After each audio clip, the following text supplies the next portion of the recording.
The house loomed with a somber quietness as I approached, a chilling wind rustling through the overgrown grass. It had been a year since Grandpa Jean passed away, leaving behind an old, creaking house filled with memories and secrets. I was only 16, but I felt the weight of those years in my chest as I turned the key in the lock, stepping into the dimly lit hallway. The familiar scent of must and aged wood greeted me, and a wave of nostalgia mingled with sadness washed over me. Grandma Betsy had died when I was just 3, and her presence seemed more like a faded photograph than a memory. I wandered through the rooms, each step echoing on the wooden floorboards. My fingertips brushed against dusty picture frames and old furniture, each item a relic of a past I longed to connect with. Grandpa Jean had been a quiet, reserved man, always kind but shrouded in a mysterious aura. The house seemed to breathe with his essence, and as I moved from room to room, I could almost feel his eyes watching over me. Finally, I reached the attic stairs, a place I had never ventured before. The door creaked open, and a rush of cold air greeted me. I hesitated for a moment, feeling an inexplicable sense of foreboding, but curiosity pushed me forward. The attic was a labyrinth of forgotten treasures, covered in a thick layer of dust. Sunlight filtered through a small, dirty window, casting eerie shadows on the floor. I started to sift through the clutter: old furniture, broken toys, and countless boxes filled with the detritus of bygone days. My fingers traced over the edges of a worn-out armchair, and I smiled, imagining Grandma Betsy knitting by the fireplace in the winter evenings. After what felt like hours, I stumbled upon a large, heavy chest, hidden under a pile of moth-eaten blankets. My heart quickened as I brushed away the dust, revealing intricate carvings on the lid. I lifted the lid with a creak, revealing an assortment of strange items: newspaper clippings, faded photographs, and peculiar relics. At first, I couldn't make sense of the jumble, but as I began to piece them together, a horrifying realization dawned on me.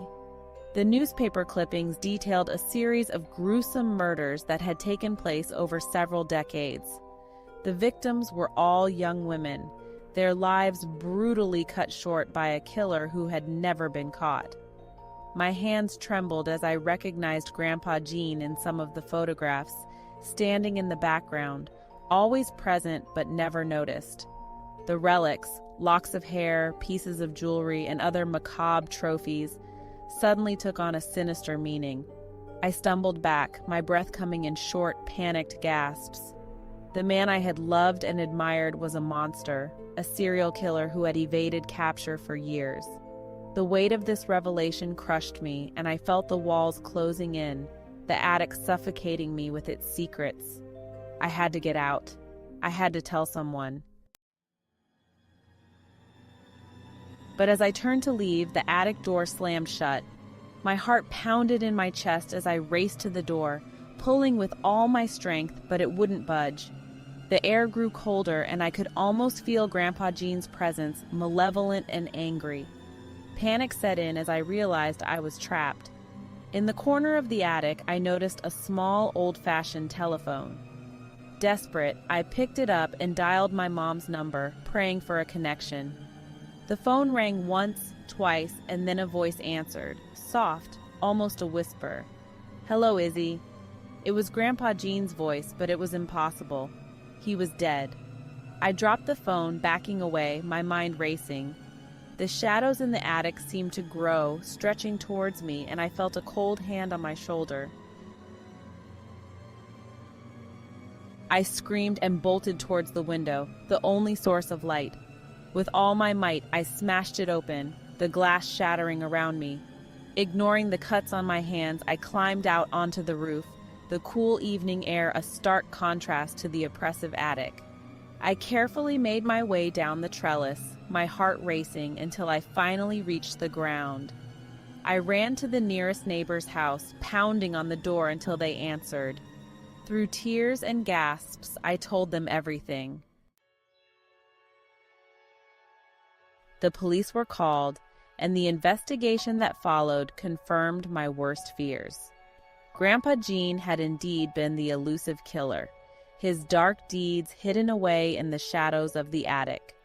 As the house was searched and the evidence uncovered, I couldn't help but feel a profound sense of loss and betrayal.